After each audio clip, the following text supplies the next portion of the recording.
Shalom,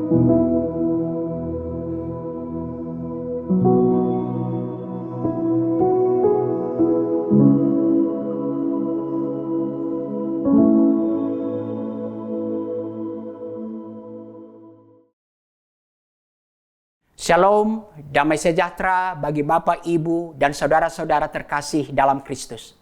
Selamat berjumpa dalam program Jalan Kasih. Saya Nikolaus Dahi. Hari ini saya akan membawakan sebuah tema, dipanggil untuk menjaga dan melestarikan alam. Dan firman Tuhan yang menjadi dasar perenungan kita adalah Kejadian 2, pasal 2 ayat 15. Tuhan Allah mengambil manusia itu dan menempatkannya di Taman Eden untuk mengusahakan dan memelihara taman itu. Bapak, Ibu, dan saudara-saudara yang terkasih, seringkali dalam kehidupan sehari-hari kita memberikan pemisahan antara panggilan untuk memberitakan Injil atau yang kita sebut pelayanan kepada Tuhan dengan panggilan memelihara alam ciptaan Allah. Panggilan memberitakan Injil atau pelayanan rohani yang seringkali kita sebut sebagai mandat Injil, kita anggap jauh lebih penting daripada panggilan memelihara ciptaan Allah yang seringkali kita sebut sebagai mandat budaya. Itulah sebabnya kita tidak merasa bersalah ketika kita mengabaikan panggilan untuk memelihara alam ciptaan Allah ini. Tetapi tahukah kita, Bapak, Ibu, dan saudara-saudara terkasih, ketika Allah menciptakan kita menurut gambar dan rupa Allah sendiri, kita diciptakan menurut gambar dan rupa Allah dengan satu tujuan, yaitu dipanggil untuk mengusahakan dan memelihara alam ciptaan Allah. Kejadian 1 ayat 26, berfirmanlah Allah, baiklah kita menjadikan manusia menurut gambar dan rupa kita, supaya mereka berkuasa atas ikan-ikan di laut, burung-burung di udara, atas ternak dan seluruh bumi, serta seluruh ciptaan Allah. Kita diciptakan sebagai gambar Allah dalam satu tujuan, supaya berkuasa atas alam ciptaan Allah. Demikian juga diungkapkan di dalam Mazmur 8. Allah menciptakan kita hampir sama seperti Allah. Dan Dia memahkotai kita dengan kemuliaan dan hormat. Untuk apa itu semua? Engkau membuat Dia berkuasa atas buatan tanganmu. Segala-galanya telah kau letakkan di bawah kakinya. Itulah tujuan penciptaan kita. Salah seorang teolog, Ben Witherington III, dalam bukunya Kerja, Sebuah Perspektif Kerajaan Allah mengatakan, kita dipanggil untuk memelihara ciptaan Allah. Dan itulah dasar panggilan kita untuk bekerja. Dan itulah bagian esensial dari tujuan dan misi mengapa kita ada di bumi ini. Nah, sekarang kita akan masuk kepada bagian berikutnya. Apa sih arti berkuasa? Nah, bagian ini seringkali disalah mengerti oleh manusia. Berkuasa berarti mengeksploitasi untuk kepentingan diri sendiri. Kejadian 2 ayat 15 ini akan menjelaskannya kepada kita. Dalam Kejadian 2 ayat 8, Alkitab mencatat bahwa Tuhan sendirilah yang membuat Taman Eden itu.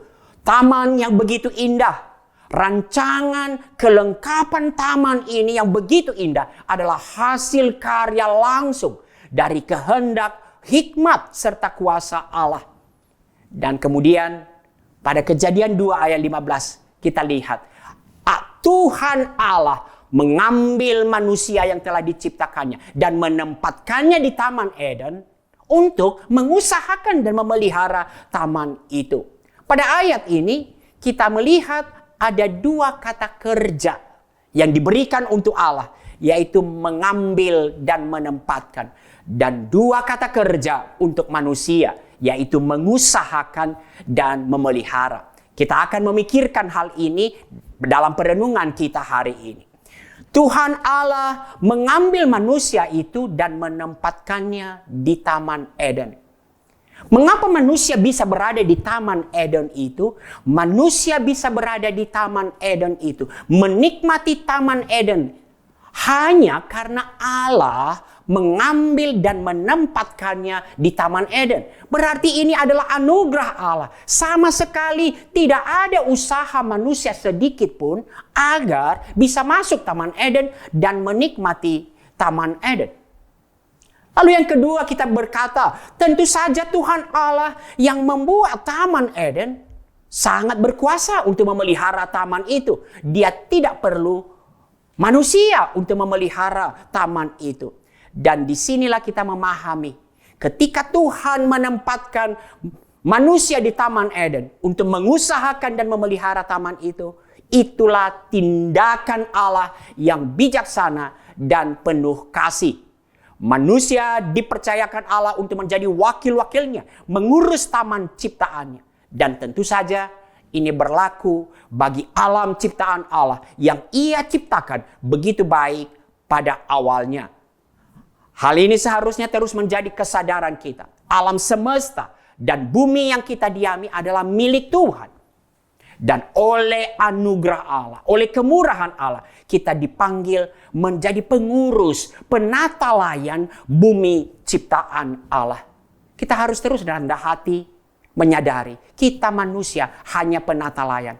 Kiranya kita dapat mencerminkan kekuasaan Allah yang bijaksana dan penuh kasih kepada bumi ini di dalam menguasai bumi. Kita akan lanjutkan perenungan kita setelah pesan-pesan berikut ini.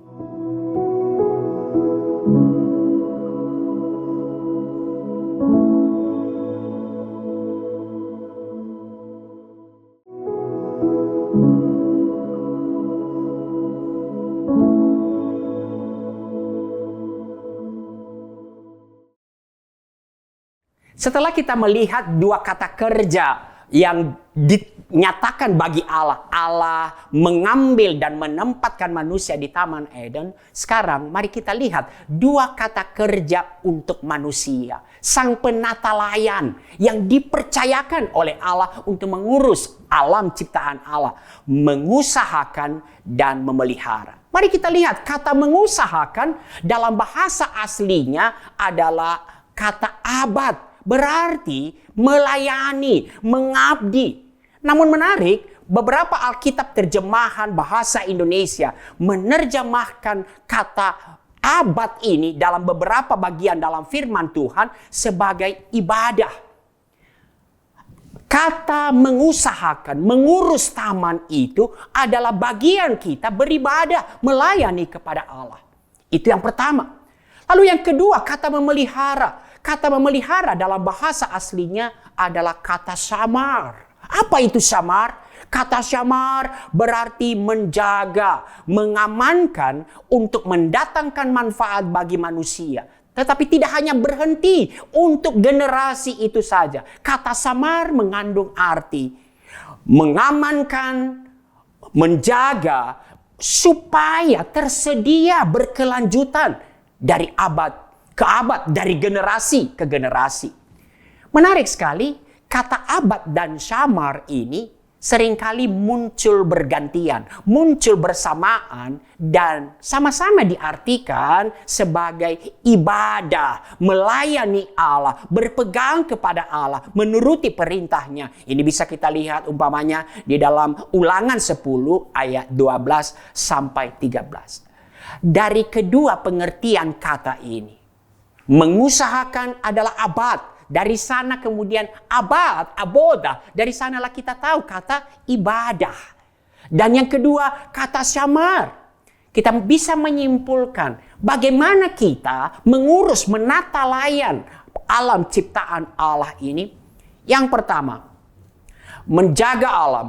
Panggilan menjaga alam adalah panggilan setiap manusia ciptaan Allah dan bukan pilihan. Yang kedua, menjaga bumi bukan berarti menguasai, mengeksploitasi habis-habisan. Tetapi memeliharanya supaya mendatangkan manfaat bagi manusia. Dan hal yang jauh lebih penting adalah menjaganya, melestarikannya. Supaya terus tersedia berkelanjutan dari satu generasi kepada generasi yang akan datang. Dan kemudian ketiga, Ini satu kita sering kali pahami.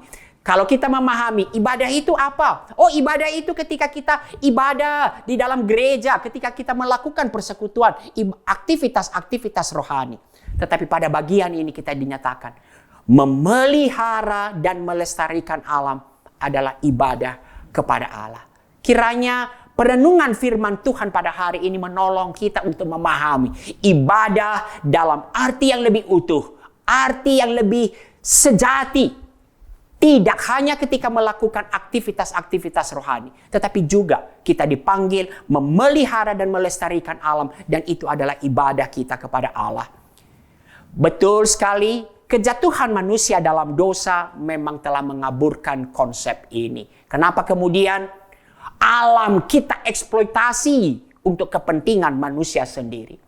Tetapi marilah kita sebagai umat Allah yang telah ditebus oleh darah Yesus dari dosa, mampu kembali kepada konsep awal, yaitu panggilan kita untuk mengurus dan memelihara bumi ciptaan Allah. Seharusnya orang-orang Kristen yang telah menerima anugerah Allah harus berada di garis terdepan untuk peduli dan memelihara alam ciptaan Allah. Karena sejak awal Allah menciptakan alam ini dengan baik dan menunjukkan kepedulian Allah kepada alam ini. Allah senang akan apa yang telah dibuatnya, dan dalam anugerahnya Ia panggil kita untuk kemudian menjadi penata layan, menjadi pengurus, menjadi wakil-wakilnya untuk mengurus alam ciptaan Allah ini. Tetapi kemudian pertanyaan berikutnya, apa yang bisa kita lakukan dalam mengurus dan memelihara alam ciptaan ini? Dan juga pertanyaan berikutnya yang sering kali kita tanyakan, apakah ada pengaruhnya?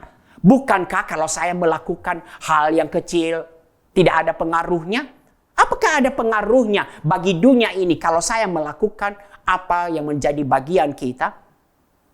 Tapi tanpa melihat hasil, panggilan kita sejak awal adalah memelihara, melestarikan bumi kita ini. Maka mari kita mulai dari apa yang ada dalam kendali kita.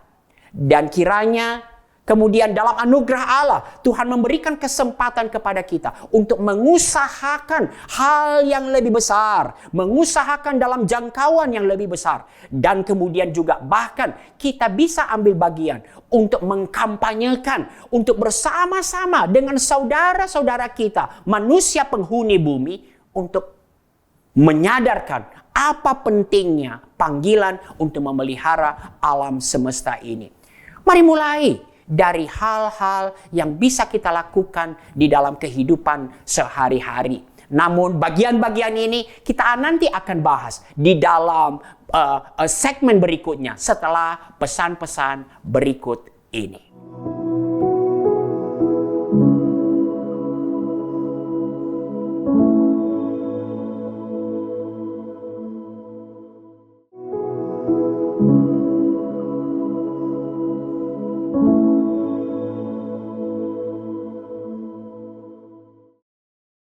Setelah kita menyadari bahwa panggilan kita untuk memelihara alam ciptaan Allah, melestarikan alam ciptaan Allah itu adalah bukan pilihan, tetapi perintah Allah bagi kita, maka kemudian pertanyaannya apa yang bisa kita lakukan? Seperti saya sudah ungkapkan sebelumnya, mari kita mulai dari hal-hal kecil yang bisa kita lakukan. Mungkin pertama, mari kita perhatikan perilaku dan sikap kita terhadap sampah. Khususnya limbah dan sampah yang tidak dengan mudah dihancurkan oleh tanah, tetapi justru merusak tanah kita ini. Bagaimana perilaku kita dengan sampah? Kiranya orang-orang Kristen adalah orang-orang yang terdepan untuk betul-betul serius memperhatikan sampah, tidak membuang sampah sembarangan, juga memperhatikan limbah yang tidak mungkin dengan mudah hancur oleh tanah ini kita perlakukan dengan baik. Itu yang pertama. Yang kedua, mari kita jangan merusak alam. Anak-anak muda seringkali ketika berjalan ke sana kemari merusak pohon, menebang pohon. Mungkin kita ambil bagian. Lebih daripada itu, kita lakukan hal-hal, upaya-upaya untuk justru menumbuhkan pohon supaya alam kita semakin lestari. Lalu kemudian kita perhatikan, mari kita ambil bagian di dalam, kita dorong usaha-usaha yang banyak dilakukan untuk daur ulang. Semoga melalui usaha-usaha dengan daur ulang, terutama limbah-limbah, sampah-sampah yang sangat susah untuk terurai, itu akan menolong bumi kita yang sudah betul-betul syarat. Contohnya penggunaan plastik. Itu betul-betul menjadi beban yang besar bagi bumi ini. Singkatnya, mari ambil bagian dalam semua gerakan konservasi alam. Apa itu gerakan konservasi alam? Gerakan yang bertujuan melindungi dan melestarikan sumber daya alam. Apakah itu hewan, tumbuhan, habitatnya, ekosistem, kemudian banyak hal. Pertambangan sumber daya alam ini, mari kita jaga berkelanjutan supaya kemudian menjadi dinikmati oleh kehidupan generasi sekarang dan bahkan mendatang. Bapak, Ibu, dan saudara-saudara yang terkasih dalam Kristus, kita adalah orang-orang Kristen sebagai orang-orang yang telah menerima kemurahan demi kemurahan Allah. Sudah selayaknya bersyukur kepada Allah dengan memberi perhatian besar kepada kepedulian Allah sejak awal pada ciptaannya. Mari kita belajar untuk memberikan hati kepada kepedulian Allah. Tidak lagi semata-mata, tidak ada yang lihat, buang sampah di sini. Ini boleh atau tidak. Tetapi kita memberikan hati bagaimana menjaga alam ciptaan Allah ini. Alam yang telah Allah anugerahkan kepada kita. Untuk kita manfaatkan dan untuk kita lestarikan juga untuk kepentingan generasi yang akan datang. Allah memberikan kuasa kepada kita, manusia menjadi penata layan. Kuasa itu sekali lagi, penata layan, mendelegasikan, mengurus, dan memelihara alam ciptaannya. Dan itu kita harus pertanggungjawabkan. Gambar Allah, kita adalah wakil-wakil Allah untuk memelihara alam ciptaan Allah ini. Maka, kembali kepada tadi pertanyaan, apa itu berkuasa? Tidak masuk akal. Kalau kita maknai berkuasa itu adalah kemudian mengeksploitasinya. Kenapa? Tidak mungkin Allah yang menciptakan dunia ini menyerahkan kepada kita untuk kemudian kita abaikan. Kita dipanggil untuk mempedulikan ciptaan Allah, bukan untuk merusak dan hanya mengeksploitasinya. Kiranya firman Tuhan pada hari ini kembali meneguhkan kepada kita. Bukan pilihan, bukan hanya sekedarnya, tetapi menjaga dan melestarikan alam adalah panggilan kita. Dan kita orang-orang yang telah menerima kemurahan Allah. Apa itu arti ungkapan syukur? Apa itu ibadah kita? Tidak hanya semata-mata ketika kita bernyanyi lagu rohani. Kita tidak hanya semata-mata ketika melakukan pelayanan aktivitas rohani. Tetapi pelayanan kita, ibadah kita kepada Allah adalah memelihara alam ciptaan Allah. Kiranya anugerah Allah menolong dan memampukan kita untuk memenuhi panggilan Allah. Mari kita berdoa. Kiranya anugerah Allah menolong kami ya Tuhan. Meneguhkan kami sesuai dengan firman Tuhan. Mempunyai hati seperti hati Allah bagi alam ciptaan Allah. Yang telah Allah buat sedemikian indah. Dan Allah senang melihatnya. Kiranya kami pun senang melihat alam kami bertumbuh baik. Kiranya kami pun senang melihat alam kami dapat dinikmati. Kami saat ini, generasi saat ini, dan bahkan generasi-generasi yang akan datang. Kiranya anugerah Allah menolong kami, menjauhkan kami dari pengabaian alam semesta ini. Pengabaian bahkan kemudian merusak alam semesta ini. Terima kasih ya Tuhan untuk perenungan firman Tuhan ini. anugerah Allah menolong kami untuk menghidupinya dalam kehidupan kami sehari-hari. Dalam nama Yesus kami berdoa. Amin.